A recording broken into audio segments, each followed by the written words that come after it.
Hello, friends. Welcome back to another match review of Tottenham Hotspur in the Europa League. Oh my god, lads, that was really Europa League. Yes, I still have the man bun because Gareth Bale is coming home. That's what I'm happy about. Anyways, I couldn't watch half that match because of my stream, dude. I'm pretty sure most people had this problem, but I was like, I just the stream just like cut out multiple times. I had to find some shady link or something somewhere, and it was just bad. Anyways, when my stream was down, of course we can see the goal.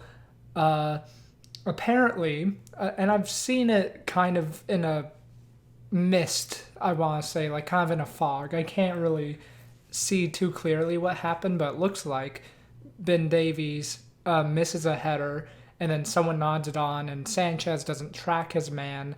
So therefore, they score a goal. And look, that's gonna happen. That's gonna happen with these smaller teams. They're just gonna be like, get the big men in the box and wait for a set piece. That's how they score.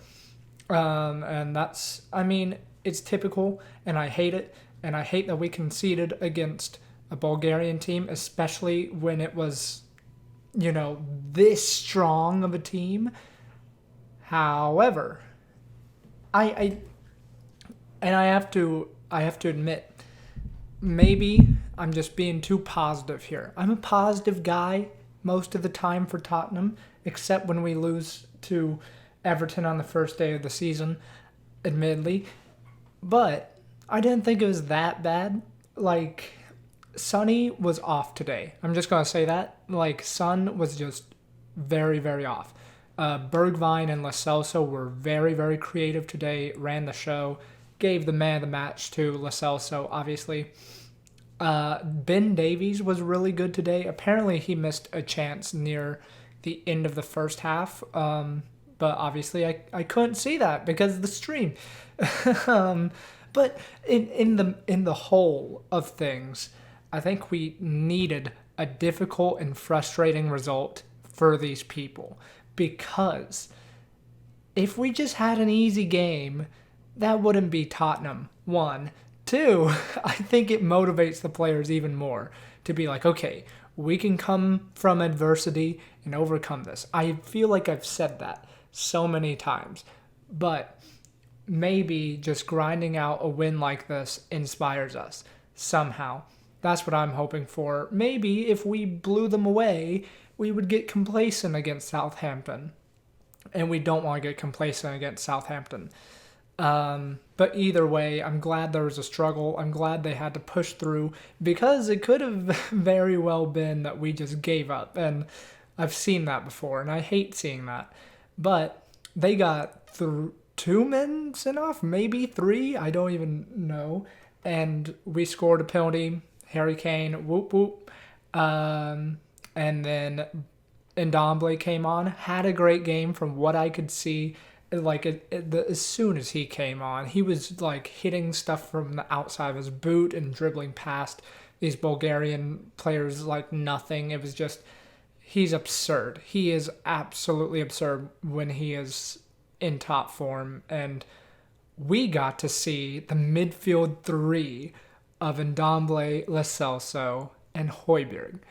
Admittedly, I think Højbjerg, it was very interesting today. He did sit in between Dyer and Sanchez, and I was like, oh my god, he's going to be a CDM. He's finally going to be a CDM.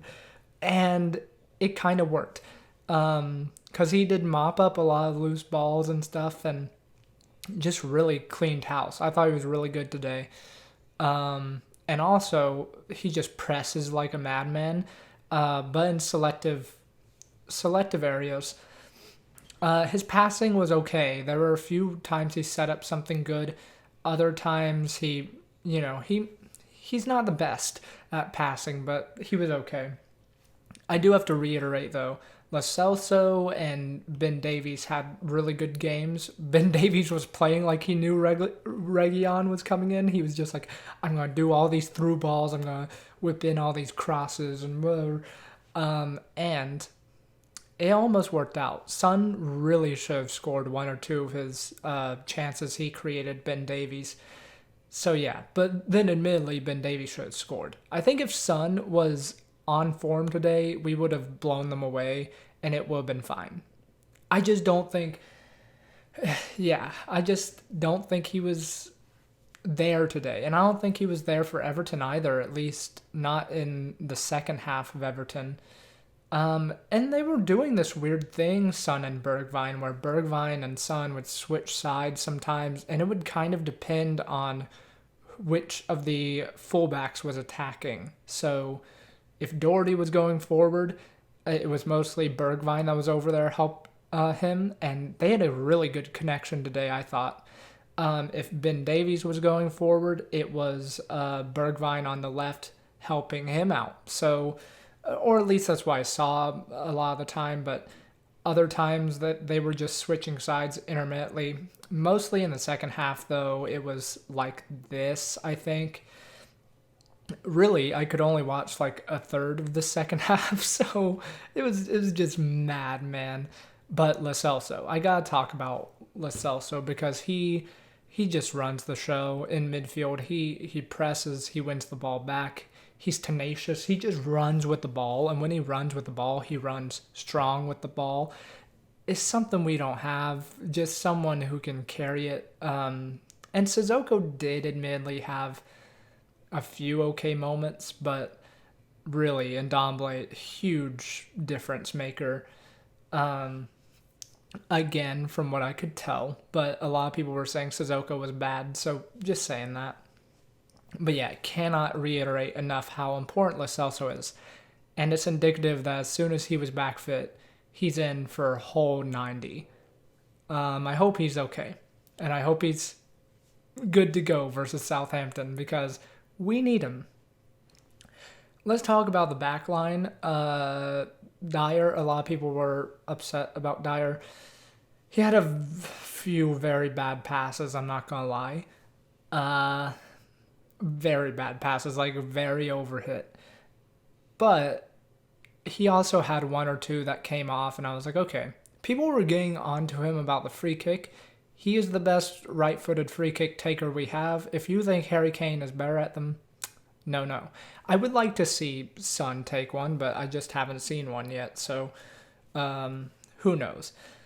But yeah, Eric Dyer, he was fine. I don't know, though.